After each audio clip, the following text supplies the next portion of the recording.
The sniper nest would be on the bell tower. That was my first thought as the brass band struck up the opening notes of pomp and circumstance. While 3,000 parents wept into their silk handkerchiefs, I was calculating lines of sight and extraction routes.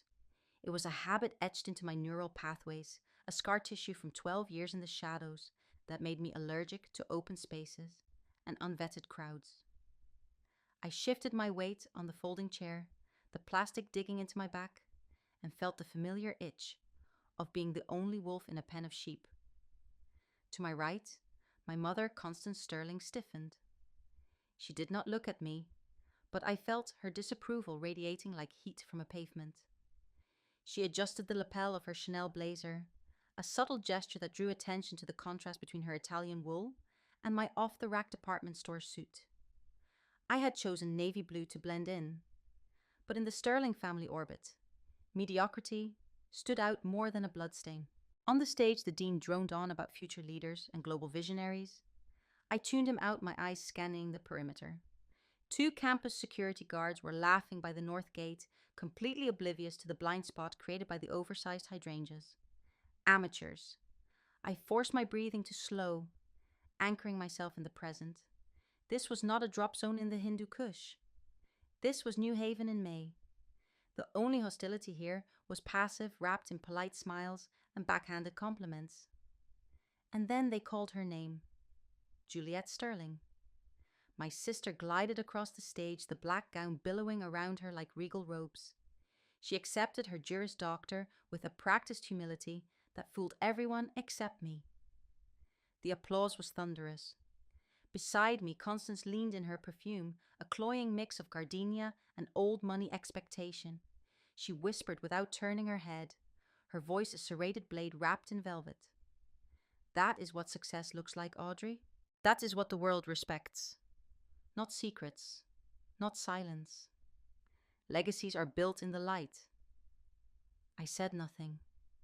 I kept my face a mask of neutral politeness, a skill I had mastered long before I learned how to withstand interrogation.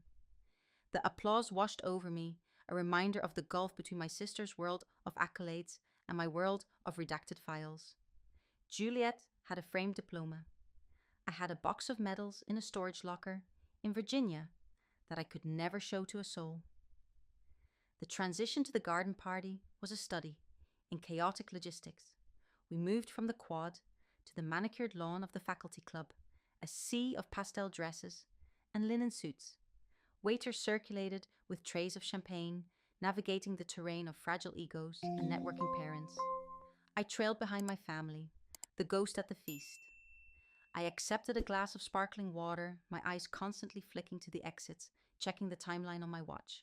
I had a briefing at 0800 the next morning, which meant I needed to be wheels up in 4 hours. Constance held court near the fountain, flanked by a judge and a senator's wife. She beckoned me over with a flick of her wrist, a summons rather than an invitation. I approached, keeping my hands clasped behind my back, a parade rest posture I could not quite shake.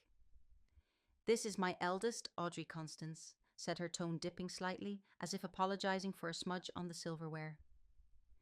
"She has been in the service for 12 years. The judge peered at me over his spectacles. "Thank you for your service, young lady." "What do you do?" "Logistics administration." I saw the flicker of shame in my father's eyes as he studied his shoes. He knew better than to ask, but his silence was a co-conspirator. "Something like that," I replied, my voice steady. "I help ensure things get where they need to go." Constance let out a tinkling artificial laugh. "She manages supplies, I believe."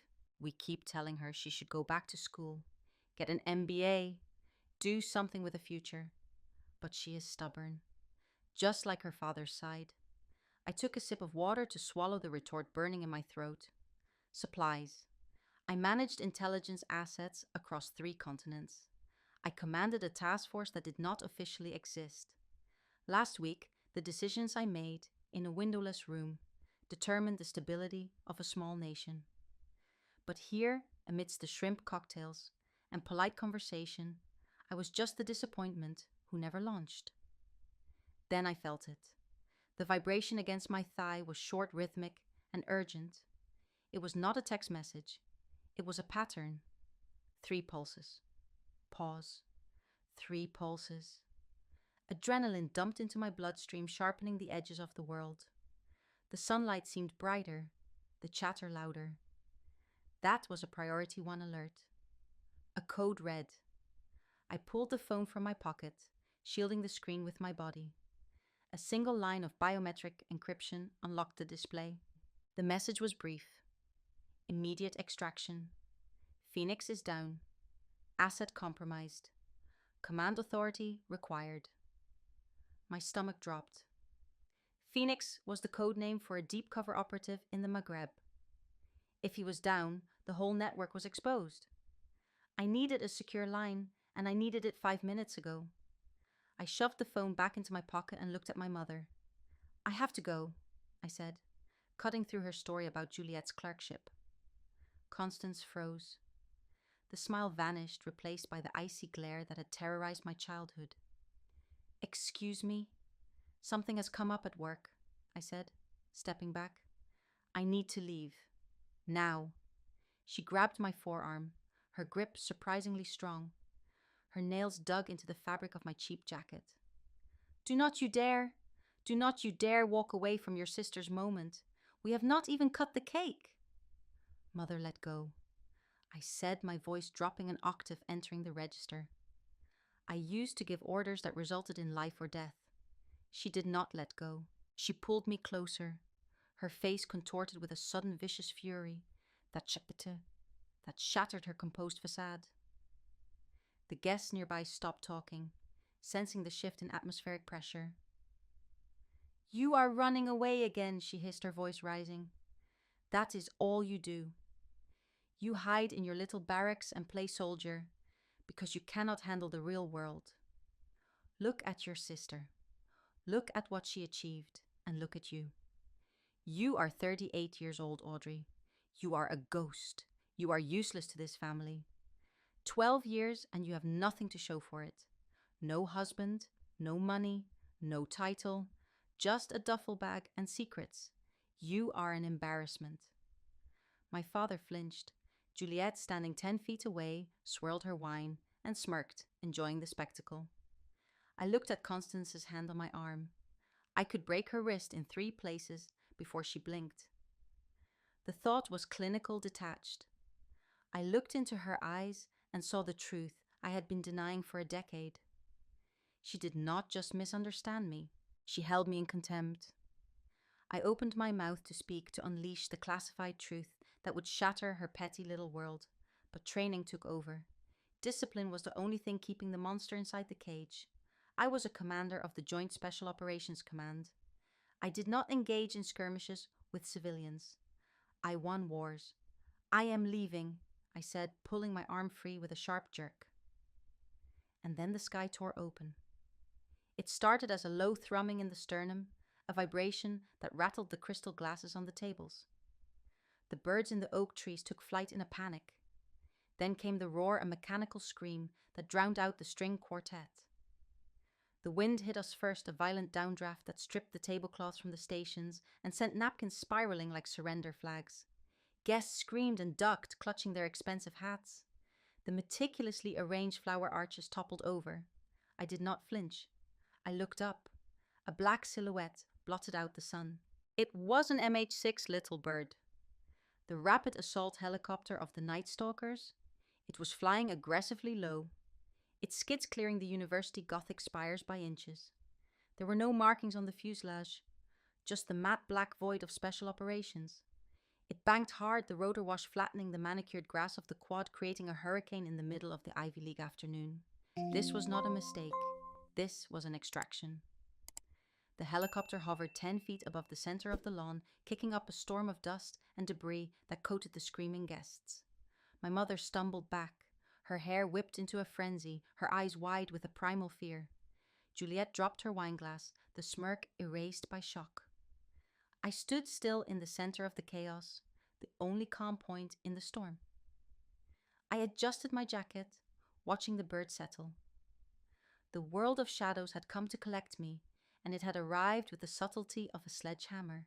The skids crushed the pristine arrangement of hydrangeas with a sickening crunch of metal on vegetation. Before the turbine engine even spooled down to idle, the side doors slid open. Two operators, clad in full tactical gear, leaped onto the grass.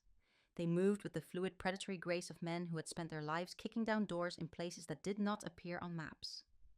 Their faces were obscured by ballistic sunglasses and headsets, and their suppressed carbines were held at the low-ready position. They did not aim at the crowd, but the message was clear enough to send the dean scrambling behind the podium and the senator's wife diving under a buffet table. The frantic energy of the garden party died instantly, replaced by the terrified silence of civilians confronting the sharp edge of violence. A third figure emerged from the fuselage. He wore a flight suit and a plate carrier, but his bearing was that of an officer. He ignored the screaming guests, the overturned tables, and the security guards who stood frozen with their hands on their holsters, wisely deciding that their pepper spray was insufficient for this level of escalation. The officer marched straight toward me, his boots tearing up the sod. He did not look at my mother. He did not look at my sister. He looked only at me. He stopped 3 paces away and snapped his hand to his brow in a salute so crisp it could have cut glass. "Commander Sterling," he barked, his voice projecting clearly over the whine of the rotors. I returned the salute instinctively, my spine straightening the slouch of the disappointing daughter, evaporating in a millisecond. My chin lifted, my shoulders squared. The muscle memory of command flooded back, pushing aside the shame I had worn like a heavy coat for the last 3 hours. "Sir," I said, my voice clipped and devoid of emotion. "We have a code red situation at Langley," the captain shouted, holding his posture. "The secure line is compromised. The director is asking for you by name. Washington needs you to take lead on the mitigation protocols. We are wheels up immediately." The silence that followed his words was heavier than the helicopter. I could feel the gaze of 300 people burning into the side of my face, but I focused only on the captain. I gave a sharp nod. "Understood, Captain. Let us move." I turned to the side, ready to board.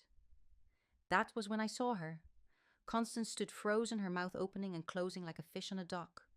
Her face was a mask of cognitive dissonance, her brain unable to bridge the gap between the daughter she called useless and the woman being saluted by a special forces officer. "Commander," she whispered the word, tasting foreign in her mouth. "Langley. Audrey. What is happening? Who are these people?" I paused. For a second, I considered explaining. I considered telling her about the clearances, the nocturnal operations, the burden of knowing things that would keep her awake for the rest of her life. I looked at my father, who was staring at me as if I were a stranger he had passed on the street. I looked at Juliet, whose diploma now seemed like a very small piece of paper. I said nothing. I simply turned my back. The action felt like severing a limb, painful but necessary for survival. I walked toward the waiting aircraft, the wind whipping my hair across my face. The operators flanked me, creating a protective phalanx as we moved to the bird. I stepped onto the skid and pulled myself into the cabin, the smell of JP-8 fuel and sweat filling my lungs. It was the scent of home. As I buckled into the jump seat, I looked out one last time. The altitude was already increasing as the pilot pulled collective. Through the open door, the figures on the ground shrank rapidly. My mother was still standing by the ruined flower bed, looking up, her hands shielding her eyes. From this height, she looked small, insignificant. The looming figure of judgment that had dominated my life was reduced to a speck of color on a green canvas. I stared at her with the detached focus of a predator watching prey that was no longer worth the hunt. The captain handed me a headset. I pulled it over my ears, the noise of the rotors dampening to a dull hum. "My apologies for the theatrics." "Commander," the captain said, his voice crackling over the intercom as he strapped himself in opposite me. But the White House was emphatic about the timeline. We could not wait for a motorcade. I adjusted the microphone, looking down as the campus became a patchwork quilt of brick and ivy fading into the distance. "Do not worry about it, Captain," I said, my eyes fixed on the horizon where the real work waited. "Consider it a late graduation gift." The little bird banked hard to the east, the G-force pressing me into the seat and we accelerated toward the capital, leaving the dust and the silence behind us. The headset crackled with the reassuring rhythm of tactical chatter, a language I spoke far better than the passive-aggressive dialect of the Ivy League. Inside the belly of the little bird, I stripped off the navy blazer that Constance had frowned at and tossed it onto the floor of the cabin. One of the operators, a sergeant major with a beard thick enough to hide a sidearm, handed me a flight jacket without a word. He did not ask if I was okay. He did not ask why I was dressed for a garden party. He simply saw a teammate exposed to the elements and fixed the problem. That was the currency of my world. We did not trade in compliments or social standing. We traded in competence and survival. I slid my arms into the sleeves, zipping it up to my chin, and felt the chill of the Connecticut atmosphere replaced by the warmth of purpose. The captain handed me a tablet, the screen glowing with satellite imagery of a compound in the Algiers Kasbah. "Sitrep is deteriorating, Commander," he said, his voice flat and professional. Phoenix missed his third check-in. Thermal imaging shows heat signatures converging on his safe house. We have 2 Reaper drones on station, but the rules of engagement are tight. I studied the screen, my mind shifting gears. The emotional debris of the graduation ceremony was shoved into a mental lockbox sealed tight. I was no longer the disappointment. I was the architect of the board. "Get me a direct line to the assets on the ground," I ordered. "And tell the pilot to push the throttles. If we are not at Andrews in 20 minutes, Phoenix is a dead man." By the time we touched down at the airbase and sprinted to the waiting convoy, my blood pressure had leveled out. I was in the zone. We entered the Joint Special Operations Command Center, a windowless bunker buried beneath layers of concrete and reinforced steel. The air smelled of ozone and stale coffee, a scent more comforting to me than any expensive perfume. The room was a hive of controlled chaos. Dozens of analysts sat bathed in the blue light of monitors, tracking data streams that decided the fate of nations. As I walked in, the room did not go silent, but the energy shifted. Heads turned, backs straightened. "Commander on deck," someone murmured. I ignored the protocol and went straight to the central table. The mood here was electric, a stark contrast to the stifling judgment of the lawn I had left behind. Here I was not defined by my lack of a husband or a civilian title. I was defined by the decisions I made when the clock was ticking. "Bring up the live feed," I commanded. The main wall screen flickered to life, showing the grainy black and white perspective of a drone circling at 30,000 feet. Below, tiny white figures were swarming a building. Muzzle flashes appeared as small rhythmic bursts of light. "They are breaching the courtyard," an analyst reported, his voice tight. "Phoenix is pinned in the kitchen. He is out of ammo in 3 minutes." I looked at the map. The extraction team was still 5 mics out. The math did not work. If we waited for the standard protocol, my asset would be executed on live video. I needed a variable that the enemy had not calculated. "Redirect the Reapers," I said. The room hesitated. The drone operator looked at me, sweat beading on his forehead. That is a residential block. The collateral damage estimates are too high for a kinetic strike." I did not blink. I did not raise my voice. I simply applied the cold logic that terrified my mother and saved my country. "I am not asking for a kinetic strike on the building, Lieutenant. I want you to drop a sonic boom. Dive the drones. Break the sound barrier directly over the courtyard at 500 feet. Blow out their eardrums and their windows. Give Phoenix the confusion he needs to move." But the airframe stressed, the operator stammered. "Do it," I said. "Now." The operator turned back to his console, his fingers flying across the keys. On the screen, the telemetry data spiked. The drones dove. A moment later, the thermal image flared as the shockwave hit the ground. The white figures surrounding the safe house scattered, clutching their heads, disoriented by the sudden thunderous impact that mimicked a massive explosion without dropping a single bomb. "Phoenix, move," I whispered. On the screen, a lone figure sprinted from the back door. utilizing the chaos to slip into the alleyway where the extraction team was waiting. The room held its breath. When the confirmation code flashed green on the board indicating the asset was secure, the tension snapped like a rubber band. A cheer went up, raw and genuine.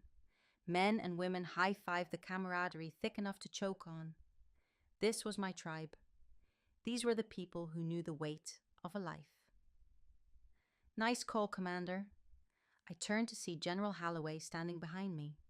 He was a 3-star general, a man who had seen more combat than most history books recorded.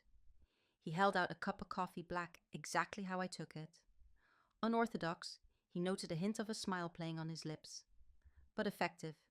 You saved a good man today, Sterling. Thank you, General. I accepted the coffee, the ceramic warm against my cold fingers. He clapped a hand on my shoulder, a gesture of paternal pride that my own father had never been able to muster. Go get cleaned up. Write the report. You did good work. I walked to my temporary quarters, the adrenaline beginning to ebb, leaving behind a hollow ache in my chest. I sat on the edge of the cot, the silence of the room pressing in on me. I had just orchestrated a miracle.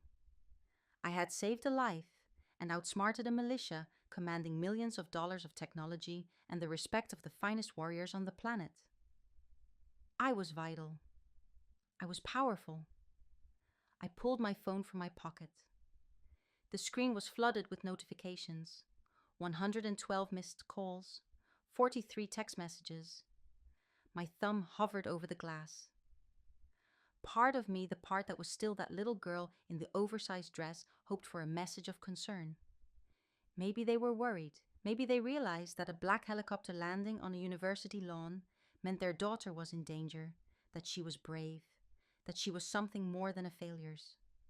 I opened the thread from Constance. The latest message had arrived 3 minutes ago. Audrey, this is completely unacceptable. The dean is furious about the grass. I have been fielding questions all afternoon. Mrs. Calloway wants to know what your actual rank is for the club newsletter. Is it high? Does it come with a pension? Send me your official title immediately. I need to spin this so we do not look like a circus. And for God's sake, transfer money to your sister for the dry cleaning. The dust ruined her gown. I stared at the words. There was no questions about my safety. No curiosity about where I had gone or why armed men had saluted me. There was only the panic of a woman whose carefully curated diorama had been disturbed. She did not care that I was a commander. She only cared if the title sounded impressive enough to salvage her cocktail party credibility. A dry, bitter laugh escaped my lips. I lowered the phone, looking at my reflection in the dark window.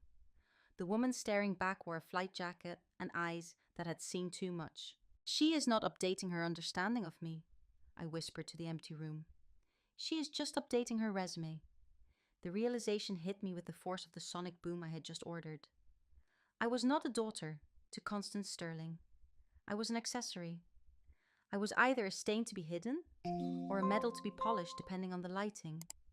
The hope I had nursed for 12 years, the hope that one day I would bring home a victory big enough to earn her love, died right there in that sterile room. I had won the battle in Algiers, but I had lost the war for my family long ago. And for the first time, I realized I did not want to win it back. 48 hours later, I drove my 10-year-old sedan up the gravel driveway of the Sterling estate. I told myself this was a logistical necessity, a tactical insertion to retrieve my birth certificate and social security card from the family safe before my security clearance upgrade locked everything down. But deep in the lizard brain that survived beneath my training, a small foolish part of me was testing the waters. I wanted to see if the silence on the drive over meant they were ashamed, or if they were simply reloading. The house looked like a spread in a lifestyle magazine, perfect and impenetrable. The moment I stepped through the front door, the air shifted. It was not the icy reception I expected. It was warm.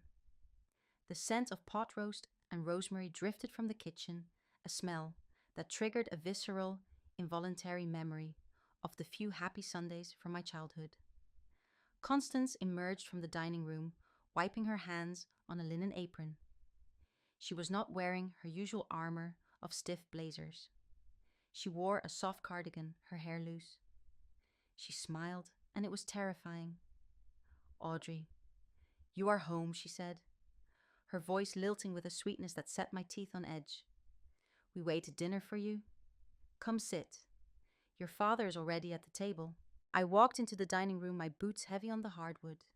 The table was set with the good china, the silver that only came out for the governor or the bishop. My father gave me a nervous nod, cutting his meat with intense concentration. Juliet sat across from my empty chair, pouring wine. She looked up, her eyes bright, devoid of the mockery that usually lived there. I sat down. The chair felt like an electric chair disguised in mahogany. Constance placed a heaping serving of roast beef on my plate. It was my favorite meal, or at least it had been when I was 12, so Constance began unfolding her napkin with precise geometric movements. "We have been doing some reading, since you left in such a hurry." I picked up my fork, my muscles coiled. "Here it comes." I had no idea the pay scale for a commander was so substantial. She said, her tone conversational, but her eyes sharp as flint. I looked up the public records for an O5 pay grade. "With housing allowances and hazard pay, you are making significantly more than Juliet is at the law firm." I paused, a piece of carrot halfway to my mouth. This was not an apology. This was an audit. "It is a comfortable living," I said neutrally.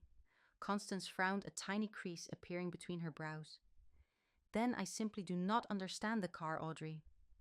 And the clothes. If you have the means, why are you presenting yourself like a pauper? It reflects poorly on us. People talk. They think we have cut you off. You need to buy a house in the Heights, maybe a Mercedes. You need to look the part if you are going to be a high-ranking officer. We have a reputation to maintain." I chewed slowly, the food turning to ash in my mouth. She was not impressed by the rank. She was annoyed that I was not monetizing it to boost the family brand. Then Juliet leaned forward, resting her elbows on the table. The light form, the chandelier, caught the diamond on her engagement ring. "Speaking of rank," she said, her voice dropping to a conspiratorial whisper. "Chad and I were talking. His construction firm is trying to pivot into government contracting. We heard the defense budget for infrastructure is massive this year." I stopped chewing. I looked at my sister, really looked at her. I saw the hunger in her eyes, not for connection, but for access. "Since you are a commander at JSOC," Juliet continued, unaware of the ice spreading through my veins, "you could probably fast-track his application. Just put in a good word. Get his file flagged for the priority list. It would be a huge wedding present for us. We could finally afford that estate in the vineyard." The silence that followed was absolute. The grandfather clock in the hallway ticked loudly, counting down the seconds of my final disillusionment. They did not care that I had jumped out of a helicopter. They did not care that I had prevented a terrorist cell from executing a spy. They did not ask if I was safe, if I was happy, or if I had nightmares. They saw me as a sudden, unexpected resource. I was no longer the black sheep. I was the golden goose, and they were already sharpening their knives to carve me up. "I cannot do that, Juliet," I said quietly. "That is a felony. It is influence peddling." Constance slammed her wine glass down.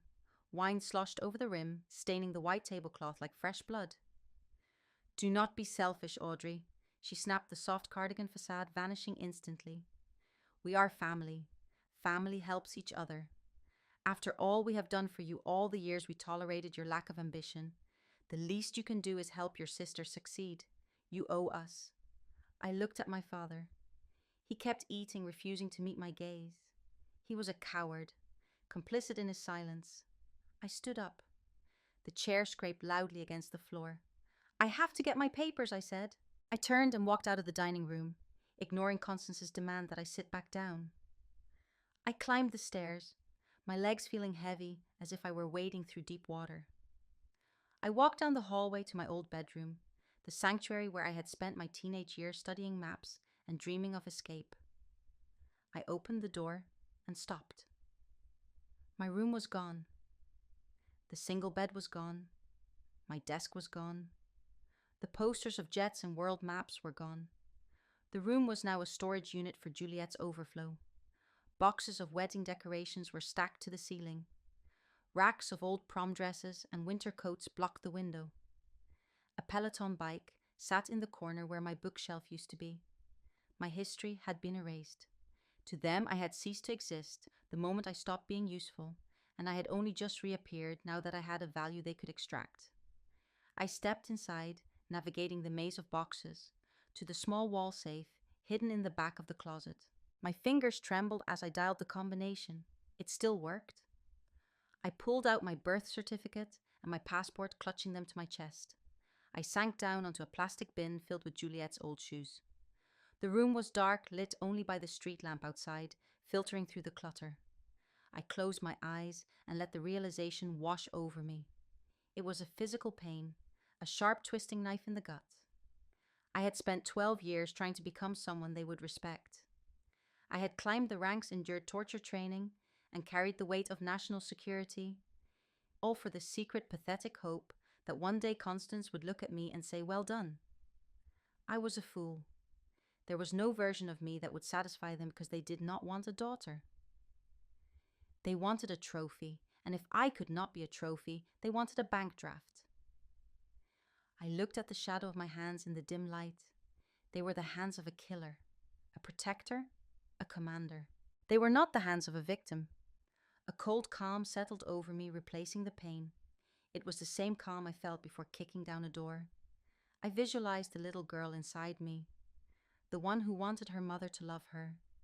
I visualized her sitting on the bed, waiting, and then with a mercy that felt like cruelty, I suffocated her. I let her die in that cluttered, stolen room. I stood up. I pocketed my documents. I smoothed the front of my shirt. The daughter was gone. Only the commander remained. And the commander had a mission to complete.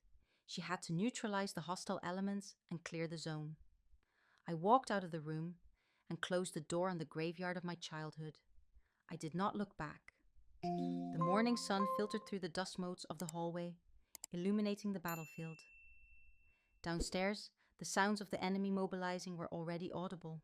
I heard the clinking of porcelain teacups, the murmur of performative gossip, and the distinct, high-pitched laugh my mother reserved for people with a net worth over 7 figures. It was the neighborhood tea party, the grand unveiling she had planned the moment the helicopter rotor stopped spinning. I was the exhibit. I was the prize pony to be paraded around the ring so Constance Sterling could collect her social accolades. I stood before the full-length mirror in the guest bathroom, adjusting the knot of my tie. I was not wearing the department store suit today. I was wearing my dress blues. The fabric was midnight dark and immaculately pressed, tailored to a tolerance of millimeters. Gold stripes gleamed on the sleeves, marking the authority I commanded in the real world.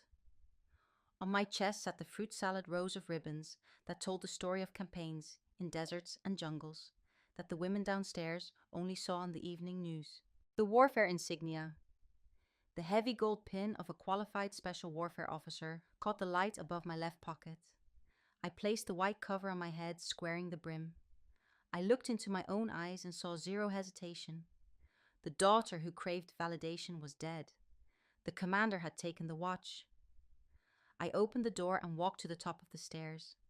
Below, the foyer was crowded. Constance was holding court in the center of the living room, flanked by Mrs. Halloway and the local country club president. Juliet was there too, playing the dutiful sister, refilling champagne glasses, and undoubtedly planting seeds about her husband's contracting firm. "And here she is," Constance announced, her voice pitching up theatrically as she spotted me on the landing. "Everyone, please meet my daughter, the commander. We are just so incredibly proud of her service." Heads turned. The chatter died instantly. I did not smile. I did not wave. I descended the stairs with a slow, rhythmic cadence, my heels striking the wood with a sound like a gavel hitting a bench.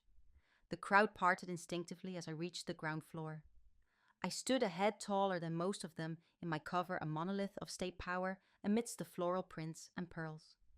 Constance beamed, reaching out to take my arm, attempting to claim ownership of the uniform. Come, darling, tell Mrs. Halloway about your little adventures. I was just explaining how you handle logistics for the. I stepped back, evading her touch with a subtle, fluid movement. Her hand grasped at empty air. Mrs. Sterling, I said. The room went dead silent.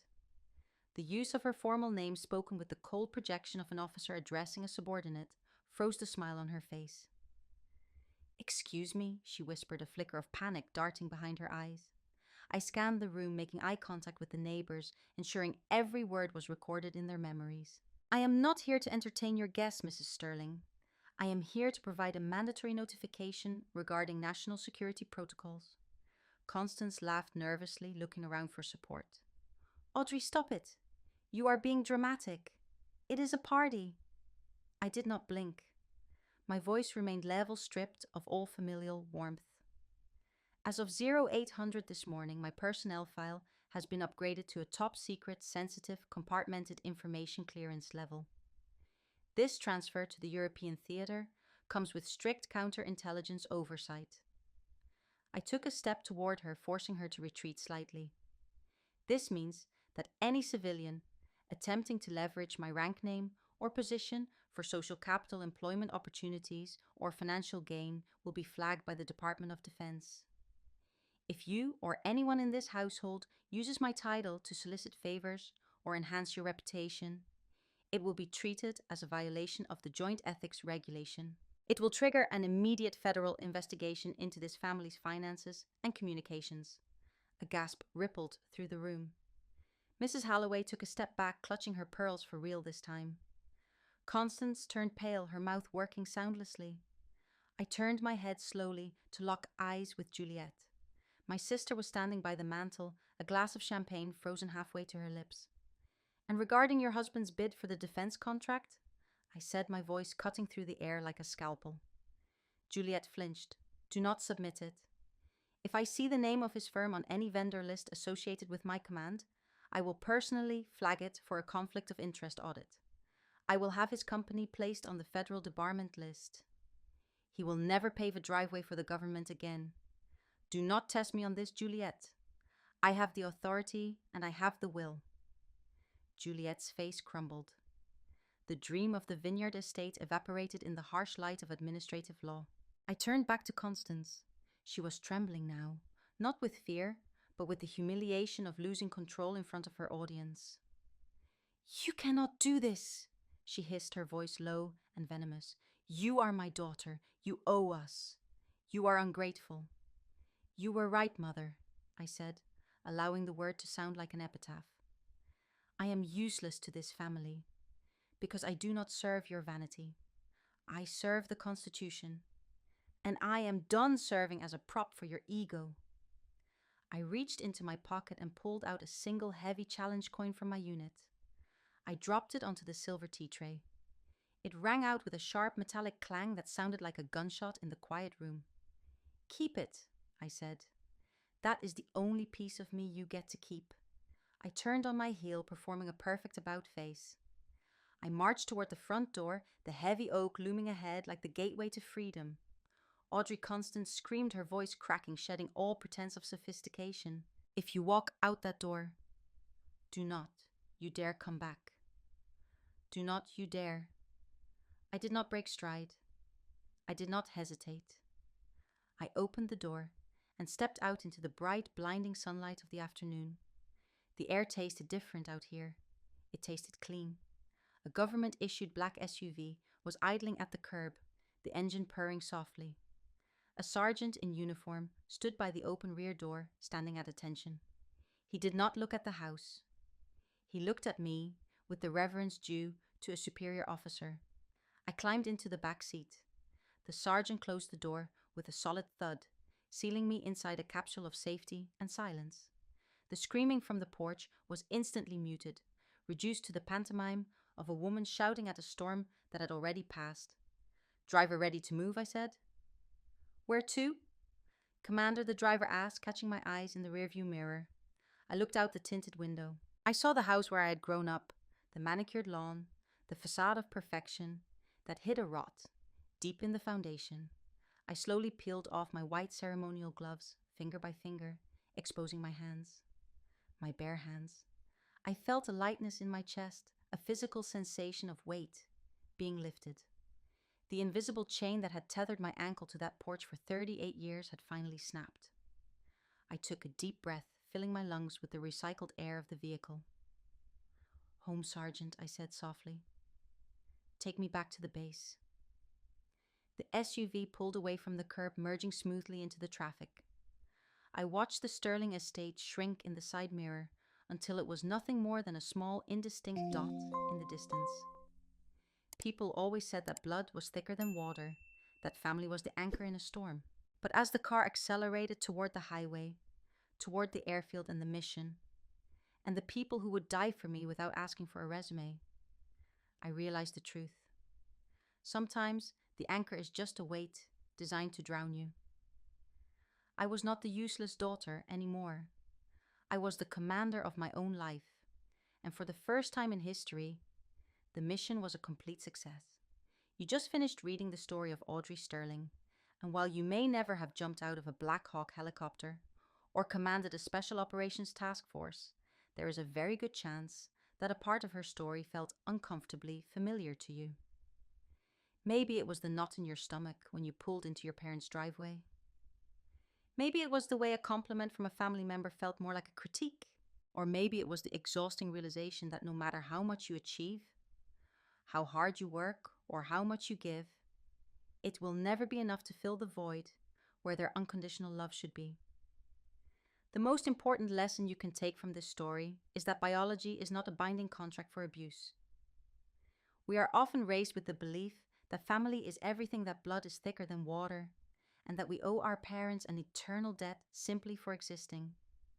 But this mindset can become a dangerous trap.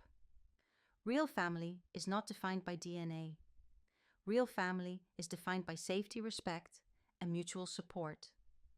If the people who share your last name are the same people who constantly make you feel small, unworthy, or used, then they are not your support system. They are your anchor dragging you down. You need to understand the difference between being loved and being useful.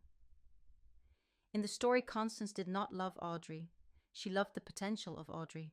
She loved the idea of a daughter who could enhance her social standing. When Audrey was a logistics clerk, she was a stain to be hidden. When she was a commander, she became a trophy to be displayed. If you find that your family only celebrates you when you provide them with money status or bragging rights, you are in a transactional relationship, not a loving one. You are allowed to close that account. So how do you apply the commander mindset to your own life? You do not need a uniform or a security clearance to set boundaries. You simply need to realize that no is a complete sentence. You stop explaining yourself to people who are committed to misunderstanding you. You stop auditioning for the role of the good child. The most powerful thing Audrey did was not calling in an airstrike. It was refusing to argue. She realized that trying to convince her mother of her worth was a waste of ammunition. When you stop seeking validation from people who are incapable of giving it, you take back your power. This is the hardest part. It requires you to grieve. You have to mourn the relationship you wish you had so you can accept the reality of the relationship you actually have. It hurts to kill the hope that they will change. But as Audrey discovered, on the other side of that pain is freedom. On the other side is the space to find your true tribe. The people who see you, respect you, and show up for you without conditions. Now I want to ask you a few questions, and I invite you to answer them honestly for yourself.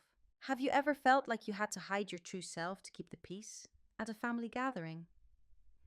Is there someone in your life who moves the goalposts every time you think you have finally made them proud? What would happen if you stopped trying to please them today? What is the worst thing that would happen, and could you survive it? If this story resonated with you, you are not alone.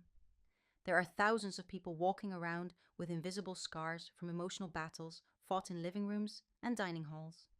Sharing your story is the first step in breaking the cycle.